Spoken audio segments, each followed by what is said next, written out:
गुरुकुल कांगड़ी विश्वविद्यालय के आदरणीय कुलाधिपति श्रद्धेय डॉक्टर राम प्रकाश जी, गुरुकुल कांगड़ी विश्वविद्यालय के आदरणीय कुलपति डॉक्टर सुरेंद्र कुमार जी, उत्तराखंड के पूर्व मुख्यमंत्री स्थानीय सांसद श्री रमेश चंद्र पोखरियाल, विश्वविद्यालय के मुख्य अधिष्ठाता आचार्य यशपाल जी, विनय आर्य जी, कुल सचिव प्रोफेसर विनोद कुमार जी, स्थानीय विधायक श्री मदन जी कौशिक, विश्वविद्यालय के सभी सम्मानित प्राध्यापकगण, अन्य आमंत्रित विशिष्टजन और जिन्हें आज उपाधियों से नवाजा गया है, ऐसे मेरे सभी प्रिय छात्र एवं छात्राओं एवं इस गुरुकुल कांगड़ी विश्वविद्यालय के अन्य मेरे सभी प्रिय छात्र एवं छात्राओं एवं इस विश्वविद्यालय के तृतीय एवं चतुर्थ श्रेणी के भी सभी सदस्य, मैं अपना सौभाग्य मानता हूं कि आज इस गुरुकुल कांगड़ी विश्वविद्यालय के दीक्षांत समारोह में उपस्थित, और मैं जानता हूं कि इस समय मैं कहां खड़ा हूं। असाधारण परंपरा से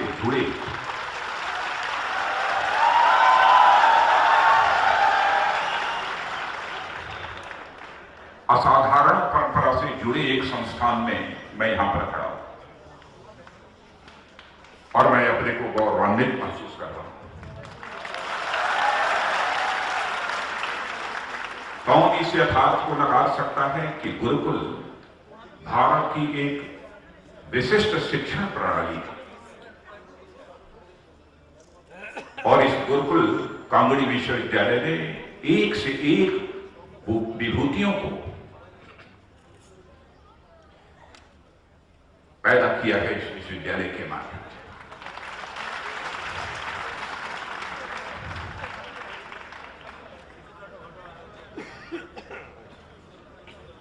लेकिन इस समय मुझे विद्या मार्तंड की उपाधि से नवाजा जा रहा है, मुझे इसके पहले कोई जानकारी नहीं थी।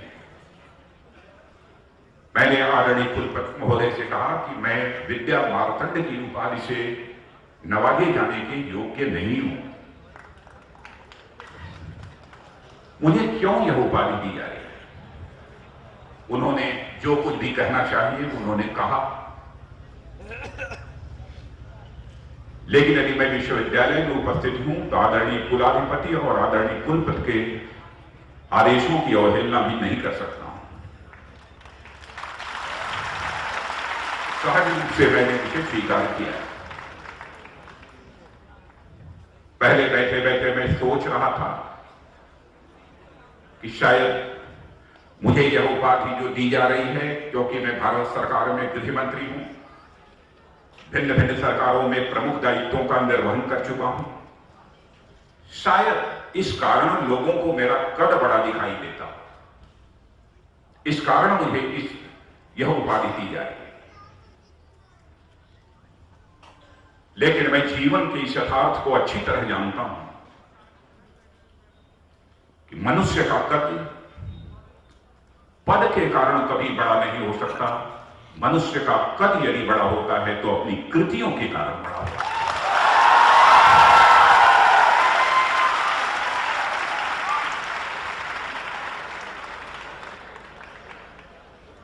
और वह भी गुरुकुल कांगड़ी विश्वविद्यालय के द्वारा मानद उपाधि का प्राप्त किया जाना। कौन इस यथार्थ को नकार सकता है।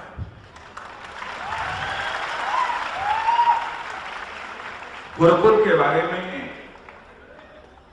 जो भी गुरुकुल कांगड़ी विश्वविद्यालय को जानता है वह सहज रूप से कहता है, gurukul is cradle of Indian civilisation, भारतीय सभ्यता का यह पालना।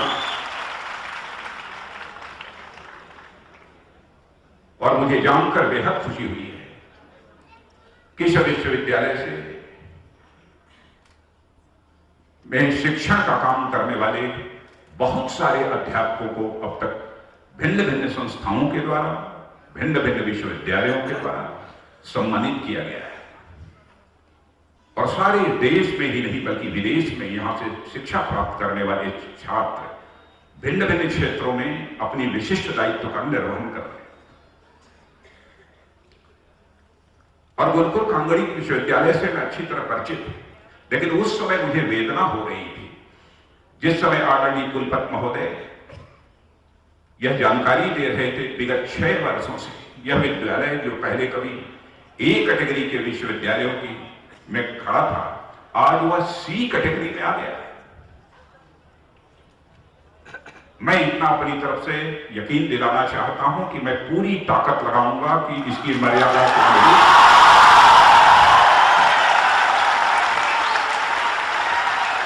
इस विश्वविद्यालय को भी श्रेणीबद्ध किया जाए।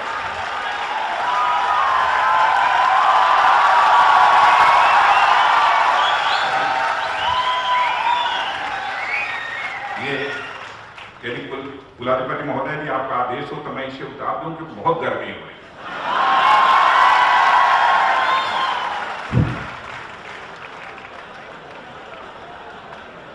और जब मैं बैठा हुआ था उस समय भी मैं बहुत परेशान था।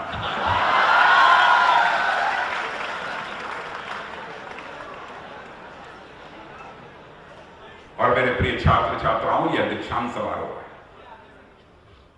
इस शिक्षण संस्था में शिक्षा के माध्यम से आपने ज्ञान प्राप्त किया है, आज दीक्षा दी जा रही है।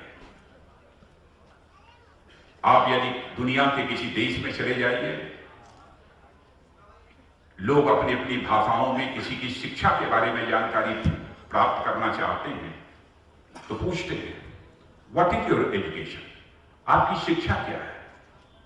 लेकिन भारत में यदि किसी भी छात्र से अथवा किसी विद्वत पुरुष से यदि यह प्रश्न किया जाता है कि इस संबंध में कि पूछा जाता है कि तुम्हारी शिक्षा दीक्षा क्या है, इसमें कहीं दो मत नहीं है कि शिक्षा ज्ञान का एक सशक्त एवं प्रभावी माध्यम है, लेकिन यहां शिक्षा ज्ञान का एक सशक्त एवं प्रभावी माध्यम है, वहीं एक दीक्षा यह संस्कार का भी एक प्रभावी माध्यम है।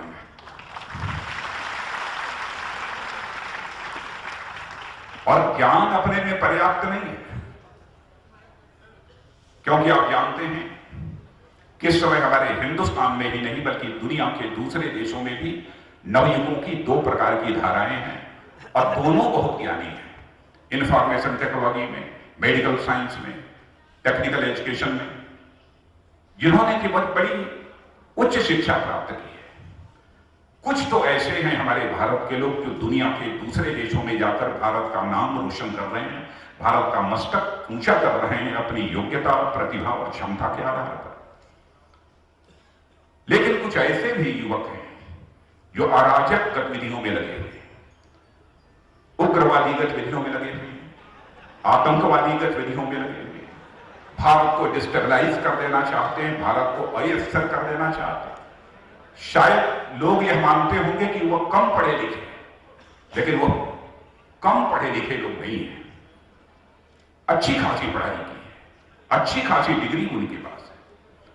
इसीलिए मैं मानता हूं कि यह ज्ञान जब संस्कारों के साथ जुड़ जाता है तो यह समाज के लिए कल्याणकारी बन जाता है, और इस ज्ञान का संबंध संस्कारों से टूट जाता है तो यह समाज के लिए विनाशकारी बन जाता है। मनुष्य के जीवन में संस्कारों की एक बहुत बड़ी अहमियत है। और जिस समय संस्कृत में हमारे डॉक्टर सुधांशु, डॉक्टर सोमदेव आपको शपथ दिला रहे थे, मैं बहुत ही गौरपूर्वक में सुन रहा था। और मुझे पूरा विश्वास है कि जो भी उपाधि प्राप्त करता यहां पर छात्र एवं छात्राएं हैं,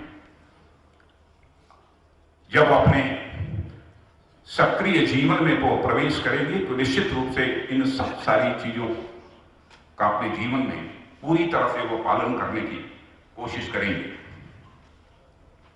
शिक्षा के महत्व के बारे में मुझे कुछ ज्यादा कहने की आवश्यकता नहीं है, लेकिन आप सभी जानते हैं सेकंड वर्ल्ड वॉर जब हुआ था, द्वितीय विश्व युद्ध हुआ,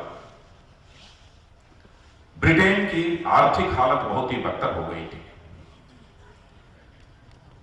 उस समय जो भिन्न भिन्न विभाग थे उनके मदों में, बजट में कटौती की जा रही थी, लेकिन वहां की सरकार ने यह फैसला किया कि भले ही सभी मदों में कटौती क्यों न कर दी जाए, लेकिन जो वहां का कैम्ब्रिज विश्वविद्यालय है और ऑक्सफोर्ड विश्वविद्यालय है, उसके मदों में कटौती नहीं की जानी चाहिए, क्योंकि इस यथार्थ को वह जानते थे कि यदि ब्रिटेन पुनः अपने पैरों पर खड़ा हो सकता है तो केवल और केवल शिक्षा के माध्यम से ही अपने पैरों पर खड़ा हो सकता है। हम इस शिक्षा के महत्व को समझ सकते हैं। विडंबना यह है कि हमारे देश की भी शिक्षा व्यवस्था का पाश्चात्यीकरण हो गया है, वेस्टर्नाइजेशन हो गया है। यह गंभीर चिंता का विषय है। ज्ञान तो प्राप्त हो रहे हैं, लेकिन मूल्यों के प्रति जो प्रतिबद्धता चाहिए उसमें कहीं ना कहीं कमी देखने को मिल रही है। और मैं आपको याद दिलाना चाहता हूं कि वर्तमान शिक्षा पद्धति को लेकर महात्मा गांधी ने भी यह चिंता व्यक्त की थी कि जिस शिक्षा पद्धति को हमने स्वीकार किया है, उस शिक्षा पद्धति के माध्यम से हम जैसे भारत का निर्माण करना चाहते हैं वैसे भारत का निर्माण करवाना यह कदापि संभव नहीं है। भारत को यदि हम पुनः जगत गुरु के पद पर आसीन कराना चाहते हैं तो इस शिक्षा पद्धति के माध्यम से संभव नहीं है। यह स्वयं उन्होंने स्वीकार किया था, लेकिन फिर भी देश की शिक्षा व्यवस्था में जैसा परिवर्तन होना चाहिए, हमारी शिक्षा की जड़ें जिस तरीके से हमारे भारत की संस्कृति के साथ जुड़ी रहनी चाहिए, सांस्कृतिक मूल्यों के साथ जुड़ी रहनी चाहिए, वह उसमें काफी बड़ी कमी हमको देखने को मिलती है।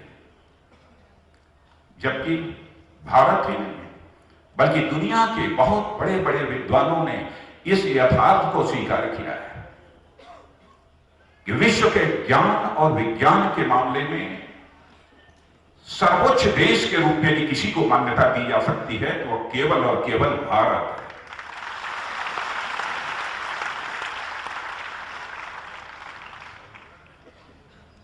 मेधा के मामले में, ज्ञान के मामले में कौन नहीं जानता आर्यभट्ट को, कौन नहीं जानता महर्षि वाराणसी को, कौन नहीं जानता आचार्य सुश्रुत को, कौन नहीं जानता आचार्य पाणिनि को। लेकिन मैं समझता हूं कि आज के यदि बच्चों से जिन्होंने ग्रेजुएशन, पोस्ट ग्रेजुएशन तक की डिग्री हासिल कर ली है, उनसे भी यदि इनके बारे में पूछा गया है कि उनका क्या कंट्रीब्यूशन है, क्या योगदान है, तो वह नहीं बता। मैं एक विज्ञान का छात्र होने के नाते मैं विश्वास के साथ कह सकता हूं, क्योंकि मैंने शोध कार्य भी किया है और मैं जानता हूं कि इस हकीकत को दुनिया के भी भिन्न भिन्न देशों में छपने वाले कई जर्नल्स को भी पढ़ने का अवसर मिला है। इसलिए मैं यह बात विश्वास के साथ कह सकता हूं कि बहनों भाइयों, जो ज्ञान विज्ञान आज भी भारत के पास है, वह ज्ञान विज्ञान दुनिया के पास आज भी नहीं है।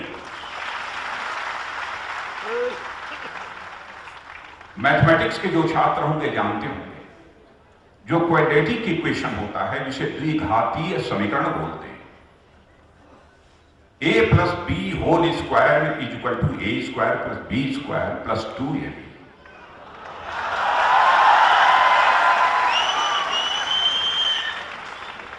बच्चे यह मानते होंगे कि शायद इसे अंग्रेजों ने दिया है अथवा दुनिया के किसी दूसरे देश के लोगों ने इस इक्वेशन को देने का काम किया है सारे विश्व को। लेकिन शायद तुम्हें इस बात की जानकारी नहीं है कि अंग्रेजों के भारत आने के पहले यह जो द्विघातीय समीकरण था, क्वाड्रेटिक इक्वेशन जो था, a plus B whole square equal to A square plus B square plus 2ab, यह आचार्य श्रीधराचार्य विधि के रूप में जाना जाता है और इसका प्रमाण आपके यहां उपलब्ध है, इसका प्रमाण आपके पास है। मैं एक बार आज के कुछ समय पहले अपने दल की राष्ट्रीय परिषद के सम्मेलन में बोल रहा था, तो भारत के ज्ञान और विज्ञान की चर्चा करते हुए मैंने यह कहा था कि प्रिंसिपल ऑफ अनसर्टेनिटी जो हाइजेनबर्ग का है, हाइजेनबर्ग्स प्रिंसिपल ऑफ अनसर्टेनिटी, यदि प्रिंसिपल की चर्चा की जाए बच्चों से तो लोग यह समझेंगे कि हाइजेनबर्ग कोई विदेश का रहने वाला बहुत बड़ा विद्वान था, बड़ा वैज्ञानिक था, उसने इस प्रिंसिपल ऑफ अनसर्टेनिटी को दिया होगा। लेकिन इसी मिस्टर हाइजेनबर्ग के एक मित्र हैं डी स्कोपरा। डी स्कोपरा ने एक पुस्तक लिखी है। उन्होंने कहा है कि जिस समय मैं इस प्रिंसिपल ऑफ अनसर्टेनिटी के बारे में हाइजेनबर्ग से पूछ रहा था कि इसका बेसिक कंसेप्ट आपको कहां से मिला है, तो हाइजेनबर्ग ने स्वतः ही इस सच्चाई को स्वीकार किया था कि जब मैं रविन्द्रनाथ टैगोर के साथ वेदांत के ऊपर चर्चा कर रहा था तभी मुझे इसका बेसिक कंसेप्ट प्राप्त हुआ।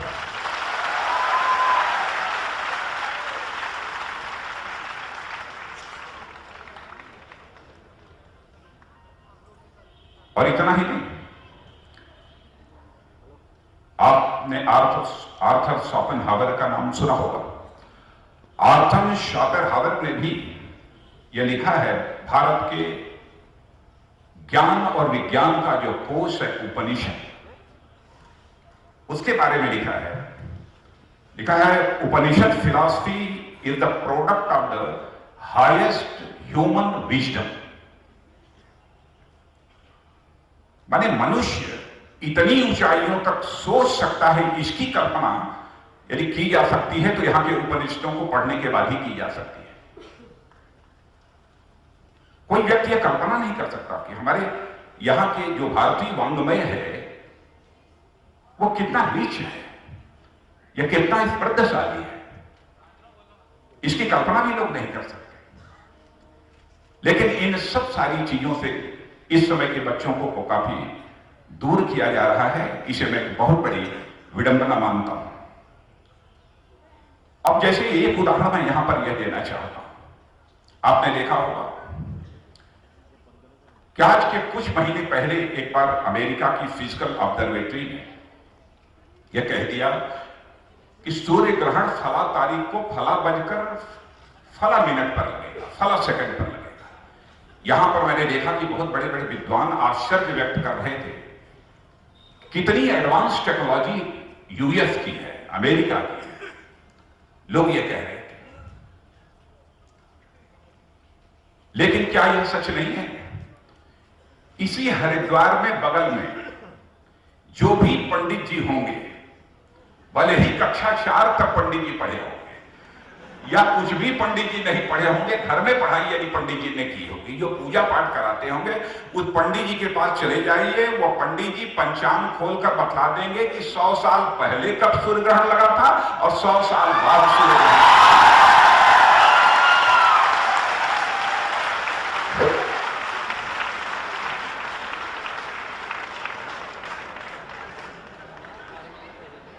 अब जैसे दुनिया के देश अभी तक यह तय नहीं कर पाए कि पृथ्वी की उत्पत्ति कब हुई।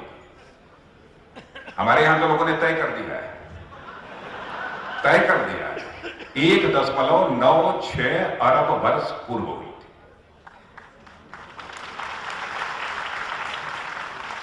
लेकिन दुनिया की जितनी भी सिविलाइजेशन हैं, जितनी भी सभ्यताएं हैं, कोई मानता रहा कि 10,000 वर्ष पहले हुई है, कोई मानता रहा 15,000, कोई 7,000 वर्ष।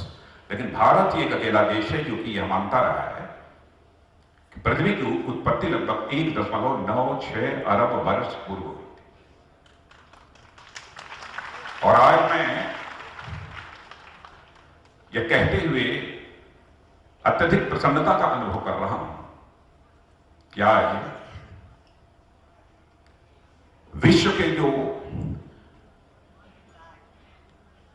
कॉस्मिक साइंटिफिक कैलकुलेटर्स हैं, अब वह मानने लगे हैं, मॉडर्न साइंस के भी जो कैलकुलेशन करने वाले हैं वह ये मानने लगे हैं कि पृथ्वी 1 अरब से लेकर 4 अरब के बीच का समय उसकी उत्पत्ति का होगा, लेकिन हम लोगों ने पहले तय कर दिया। लेकिन मैं दावे के साथ कह सकता हूं कि वह समय आएगा जब सारे विश्व को स्वीकार करना पड़ेगा कि जो हमारे यहां लिखा हुआ है पृथ्वी की उत्पत्ति के बारे में कि कब पृथ्वी की उत्पत्ति हुई थी, सारी दुनिया को इसे मानना पड़ेगा। पहले तो 1000 वर्ष के पहले मानते, लेकिन आज अब वो मानने लगे कि 1 अरब से ज्यादा है, और 1 अरब से ज्यादा तो पहले ही पहुंच गए थे, जबकि उनकी सभ्यताएं पहले 1000, 5000, 10,000 वर्ष की बात करती थी। बहनों भाइयों, अद्भुत ज्ञान विज्ञान है भारत के पास। मैं समझता हूं कि इसे संरक्षित करने की आवश्यकता है, इसे विकसित करने की आवश्यकता है, इस पर विशेष ध्यान दिया जाना चाहिए। शिक्षा का जहां तक प्रश्न है, शिक्षा के उद्देश्य के बारे में हम लोग बराबर पहले भी कहते रहे कि शिक्षा के माध्यम से हम ज्ञान अर्जित करते हैं, और ज्ञान प्राप्त हो गया, उसके बाद हमको रोजगार मिल गया, और उसके बाद फिर हमारे जीवन का लक्ष्य यहीं तक सीमित है, सब समाप्त हो गया। शिक्षा का उद्देश्य होता है पर्सनालिटी का कॉम्प्रिहेंसिव डेवलपमेंट, व्यक्तित्व का समग्र विकास। व्यक्तित्व के समग्र विकास के लिए जहां पर भौतिक विकास आवश्यक है, वहीं पर साथ ही साथ आध्यात्मिक विकास भी आवश्यक है।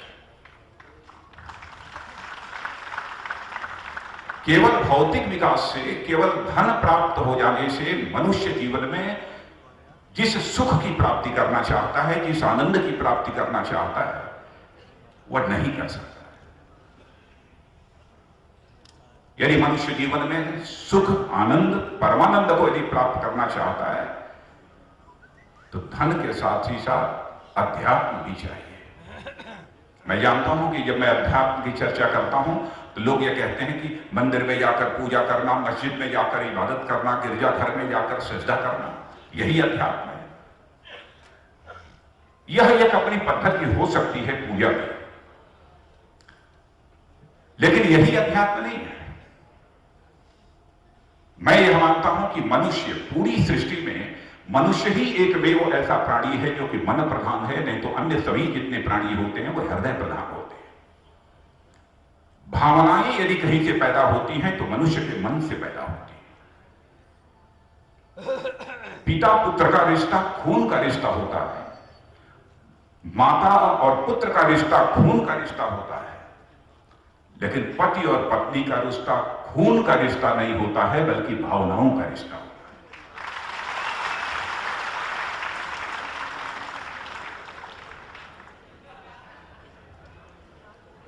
मन से भावनाएं पैदा होती हैं, और व्यक्ति का मन जितना ही बड़ा होता है, वह उतना ही बड़ा व्यक्ति समाज में माना जाता है। छोटे मन का व्यक्ति, मैं समझता हूं, व्यक्तिगत जीवन के अथवा समाज जीवन के लक्ष्य को कभी हासिल नहीं कर सकता। हमारे अटल जी कहा करते थे, छोटे मन से कोई बड़ा नहीं हो सकता, टूटे मन से कोई खड़ा नहीं हो सकता।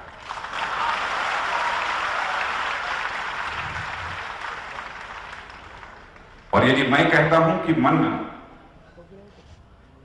जैसे जैसे बड़ा होता चला जाता है, सुख की मात्रा उसी अनुपात में बढ़ती चली जाती है। यदि मैथमेटिकल इक्वेशन में इसे कहना हो तो मैं कह सकता हूं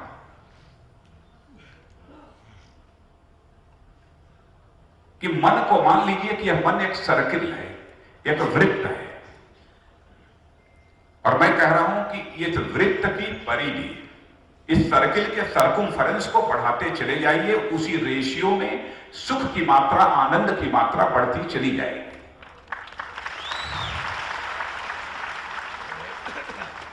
तो इसे मैथमेटिकल इक्वेशन में यदि कहना है तो मैं कह सकता हूं उस रूप में, the circumference of man is directly proportional to the magnitude of sukh.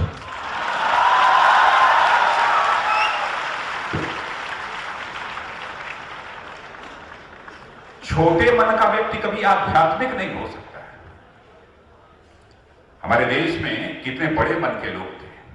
दुनिया के किसी देश से किसी भी उनके संत ने, महात्मा ने, मनीषी ने वसुधैव कुटुंबकम का संदेश नहीं दिया होगा। वसुधैव कुटुंबकम का संदेश यदि किसी धरती के ऋषियों और मनीषियों ने दिया है तो केवल और केवल भारत की धरती के ऋषियों और मनीषियों ने दिया है, विश्व के दूसरे देशों ने। इतना बड़ा मन था। कृण्वन्तो विश्वमार्यम का भी यदि सारे विश्व को कहीं के लिए ऋषियों मनीषियों ने दिया है तो भारत के ऋषियों और मनीषियों ने दिया है। हमने केवल भारत में अपने ही परिवार को अपना परिवार नहीं माना है, भारत की सीमा में ही रहने वाले लोगों को अपना परिवार नहीं माना है, बल्कि सारे विश्व में रहने वाले जितने भी लोग हैं, चाहे किसी भी जाति पात पंथ मजहब के क्यों न हो, सबको अपने परिवार का सदस्य माना है। कितना बड़ा मन था। जिसका इतना बड़ा मन होगा वही यह वसुधैव कुटुंबकम का संदेश दे सकता है और कोई दूसरा नहीं दे सकता।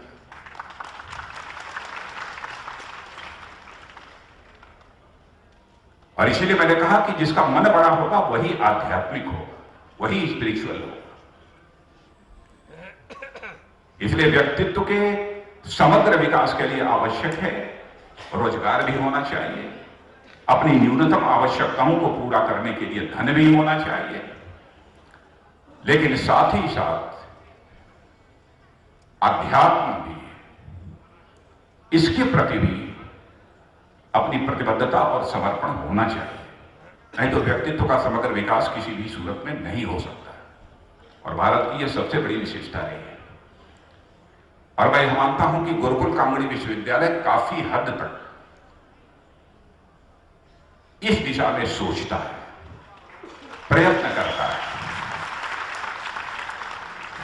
क्योंकि जिस समय संस्कृत में मेरा अभिनंदन पत्र पढ़ा जा रहा था, डॉक्टर साहब यहां बैठे हैं, इनके द्वारा पढ़ा जा रहा था, तो मैं वही सोच रहा था कि कई विश्वविद्यालयों के दीक्षांत समारोह में गया हूं, लेकिन या तो अभिनंदन पत्र अंग्रेजी में पढ़ा गया है अथवा जो है हिंदी में पढ़ा गया है। ये पहला विश्वविद्यालय है देश का जहां पर कि संस्कृत में